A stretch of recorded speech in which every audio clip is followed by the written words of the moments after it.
এর মধ্যে থেকে হলো যে ব্যক্তি কোরআন কারীম তেলাওয়াত করে, কোরআন কারীম তেলাওয়াত করা ব্যক্তির জন্য প্রত্যেকটি হরফে হরফে একটি একটি নেকি লিখতে থাকেন।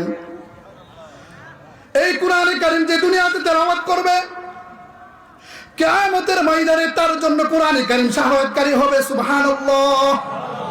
কোরআন কারীম শাফাআতকারী হবে। বলেন তো দেখি, কোন ব্যক্তির জন্য, কোন বান্দার জন্য যদি কোরআন কারীম শাফাআতকারী হয়, তার মধ্যে থেকে আরেকটা হলো যে ব্যক্তি দুনিয়াতে থাকতে কোরআন কারীম তেলাওয়াত করবে, তার ঈমান বৃদ্ধি পেতে থাকবে, দিন দিন ঈমান বৃদ্ধি পেতে থাকবে। যত কোরআন কারীম যত তেলাওয়াত বাড়ায় দিবে, ওই ব্যক্তির ঈমান এত বৃদ্ধি হতে থাকবে। 4 নাম্বার আরেকটা হলো, যেই ব্যক্তি কোরআন কারীম তেলাওয়াত করবে, রব্বুল আলামিনের সাথে, জমিন এবং আসমানের মালিকের সাথে তার ঘনিষ্ঠতা, বন্ধুত্বতা, মহব্বত, ভালোবাসা সৃষ্টি হবে। আরেকটা হলো জান্নাতের মধ্যে সর্বোচ্চ তার সম্মান হবে, সর্বোচ্চ তাকে সম্মানী করা হবে। যেমন আল্লাহ রাসূল সাল্লাল্লাহু আলাইহি ওয়াসাল্লাম অন্য আরেকটা হাদিসের মধ্যে কথাটা বলেন, দুনিয়ার মধ্যে যেই ব্যক্তি কোরআন কারীম তেলাওয়াত করছে তার জন্য বড় সুসংবাদ। কেমন সুসংবাদ? সেটা হচ্ছে রাসূল বলেন, যারা অলু সাহিবুল কোরআন, যারা সাহিব কোরআন আছেন, তাদেরকে বলা হবে কিয়ামতের দিন, ইকরা ওয়ারতাকি ওয়ারাতিল কামা কুনতা তুরাতিলু ফিদ দুনিয়া ফাইন্না মানজিলাতাকা ইনদা আখিরি আয়াতিন তাকরাহুহা। সাহেবে কোরআনকে দুনিয়ার মধ্যে যে ব্যক্তি কোরআন ওয়ালা হয়েছেন, কিয়ামতের ময়দানে তাকে বলা হবে তুমি কোরআন কারীম তেলাওয়াত করো। সেই বান্দা কোরআন কারীম তেলাওয়াত শুরু করবেন। আল্লাহ রাসূল বলেন, আল্লাহ বলবেন ওইভাবে কোরআন কারীম তেলাওয়াত করো যেভাবে তুমি দুনিয়াতে থাকতে কোরআন কারীমের তেলাওয়াত করেছো, এবং তুমি একটা একটা আয়াত পড়তে থাকবে। ওয়ারাতিল ইরতাকি, একটা আয়াত তেলাওয়াত করতে থাকবে, এক এক তপ্পা উপরে উঠতে থাকবে। কতটুকু পর্যন্ত?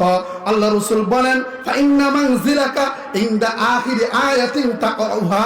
ওই বান্দা যে পর্যন্ত সে পড়তে থাকবে, তার মর্যাদা এত বেশি বৃদ্ধি হতে থাকবে।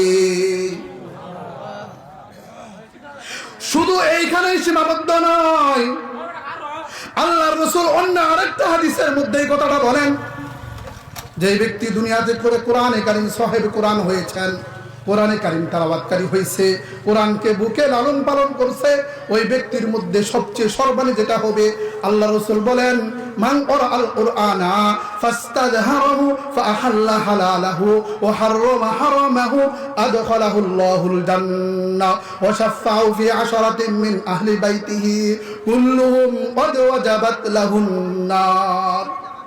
বন্ধুরা আমার, কথাগুলো খুব ভালোভাবে দিল দিয়ে শুনবেন, ভালোভাবে বুঝবেন। সাহেবের কোরআনের ইজ্জত কতটুকু হবে আল্লাহ রাসূল সেটা বলে দিয়েছেন। যে ব্যক্তি কোরআন কারীম তেলাওয়াত করলো, কোরআন মতো জীবন করলো, কোরআনে যেভাবে বলেছেন ঠিক সেইভাবে তার জীবন পরিচালনা করেছে, হারামকে হারাম মেনেছে, হালালকে হারাম মেনেছে, যেটা হালাল হালাল বুঝেছে, যেটা হারাম হারাম বুঝেছে, তার মধ্যে থেকে সর্বোত্তম এবার তার পুরস্কার হলো ওই ব্যক্তিকে আল্লাহ নিজ জিম্মায় জান্নাতে দিবেন। শুধু এইখানে নয়, তার মধ্যে থেকে সবচেয়ে বেশি পাওয়ারফুল সম্মান যেটা দিবেন, ওই কোরআন কারীমের ওয়ালা, কোরআন পাঠকারী, কোরআন ধারণকারী, তার পরিবার থেকে 10 জন ব্যক্তিকে সুপারিশ করে জান্নাতে নেওয়ার আল্লাহ তাকে পারমিশন দিবেন, ক্ষমতা দিবেন। কেমন ব্যক্তিকে ক্ষমা দেওয়া হবে? পরিবারের মধ্যে এমন 10 জন ব্যক্তি, যেই 10 জন ব্যক্তি ওয়াজাবাত লাহুন নার, যাদের বিষয়ে ফায়সালা জাহান্নাম হয়েছিল, যাদের বিষয়ে ফায়সালা জাহান্নাম হয়ে গেছিল, এমন 10 জন ব্যক্তিকে একটা একটা করে সে জান্নাতে নেওয়ার ফায়সালা আল্লাহর পক্ষ থেকে তাকে সুপারিশ করার জন্য তাকে ক্ষমতা দিবেন। একটু মনোযোগ দিয়ে বলেন তো দেখি, কোরআন কারীম যদি তেলাওয়াত করতে চাই, কোরআন কারীম যদি শিখতে চাই, তাহলে সেটা জবানের প্রয়োজন আছে না নাই? আরো মধুর কথা, দুনিয়ার মধ্যে রাসূল একটা সার্টিফিকেট দিয়ে গেলেন, খায়রুকুম মান তাআল্লামাল কুরআন ওয়া আল্লামা। মানব শোকে তোমরা একটা কথা জেনে রাখো, দুনিয়ার মধ্যে সর্বোৎকৃষ্ট সর্বসম্মানী ব্যক্তি হলো দুনিয়াতে যে ব্যক্তি কোরআন মাজিক শিক্ষা করেন এবং শিক্ষা দেন। আল্লাহ রাসূল কিন্তু বলে নাই মন্ত্রী সর্বোচ্চ শ্রেষ্ঠ, আল্লাহ রাসূল বলে নাই সরকার প্রধান সর্বসম্মানিত, আল্লাহ রসুল এই কথা বলে নাই এমপি সাহেব সব থেকে সম্মানিত, আল্লাহ রসুল এই কথা বলে নাই এলাকার চেয়ারম্যান সাহেব সর্বসম্মানিত, আল্লাহ রসুল এই কথা বলে নাই এলাকার মেম্বার সর্বসম্মানিত। আল্লাহ রসুল বলেন খায়রুকুম মান তাআল্লামাল কুরআনা ওয়া আল্লামা, যিনি কোরআন মাজিক শিক্ষা করলো এবং কোরআন মাজিক অনুযায়ী আমল করলো সেই ব্যক্তি হলো সর্বসম্মানী এবং উত্তম ব্যক্তি দুনিয়াতে। এখন একটু মন থেকে বলেন তো দেখি, সর্বোত্তম ব্যক্তি হওয়ার জন্য, সর্বশ্রেষ্ঠ ইবাদত করার জন্য কোন জিনিসটা প্রয়োজন আছে? জবানের প্রয়োজন আছে। জবান ছাড়া কি হয়? অবশ্যই জবান লাগে।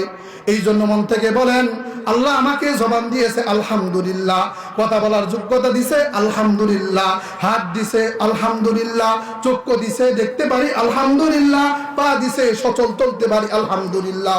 বন্ধু আমার একবার চিন্তা করুন, আমাকে চক্ষু দিল, আমি চক্ষুকে সঠিকভাবে ব্যবহার করলাম না, আমাকে হাত দিল সঠিকভাবে ব্যবহার করলাম না, কলম দিল সঠিকভাবে ব্যবহার করলাম না, বুঝার আকল দিল, বোঝার ক্ষমতা দিল, সঠিক পথ ব্যবহার করলাম না। বলুন তো দেখি মালিকের সাথে নাফরমানি হবে কিনা? নাফরমানি হবে।